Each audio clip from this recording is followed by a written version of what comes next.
It has been over a year since the President of the United States asked the Ukrainian president for a favor.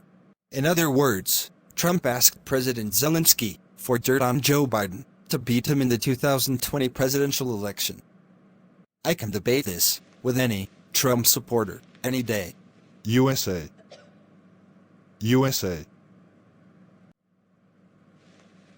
In December, the House of Representatives tried to seek the evidence to support or vindicate the notion that President Trump asked for help in beating Joe Biden in the 2020 election. Instead, President Trump blocked all witnesses and evidence using executive privilege and forcing the House to go through the courts, which of course won't be decided till the election is over with. The House impeached only on party lines, meaning the Democrats controlled the majority of the House, so they impeached without one Republican vote. And since the Republicans control the Senate, they refused to have witnesses or evidence, making it easy for them not to remove the president from office. And when President Trump signed the trade deal with President Xi of China on January 15th,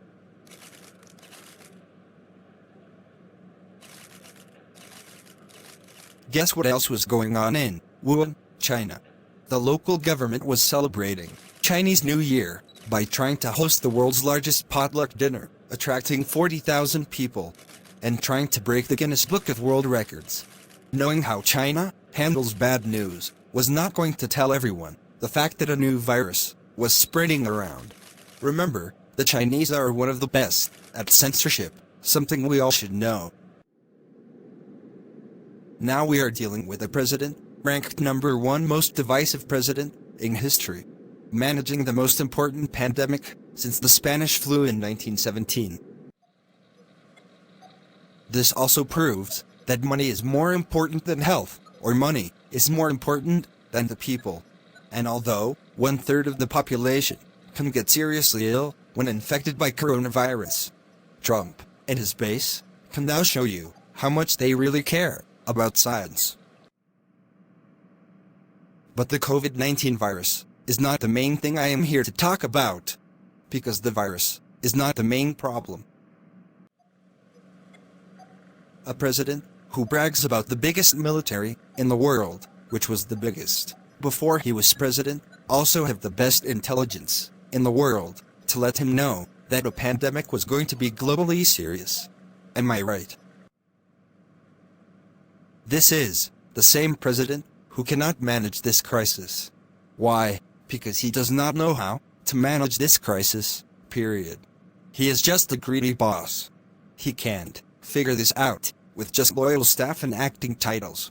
In other words, Trump could have more resources instead of personnel with titles, acting this and acting that. My theory, not conspiracy, but my theory. I think he gave the Republicans their low taxes, guns, and Supreme Court judges in exchange for Trump's ability to do whatever he wants with little to no resistance from the Republican House or Senate. And I figured out, even before the impeachment trial, that Trump will never give up office, even if he loses the Electoral College or the popular votes. Trump is not giving up the presidency because he has the freedom to cheat, to win the election, with the help of Russian influence, of course in the God's blessing. Back to facts. The best way to explain why President Trump should not win another term is to answer key questions you never thought about. How Trump is beating the hell out of the media and trust. Oh yay.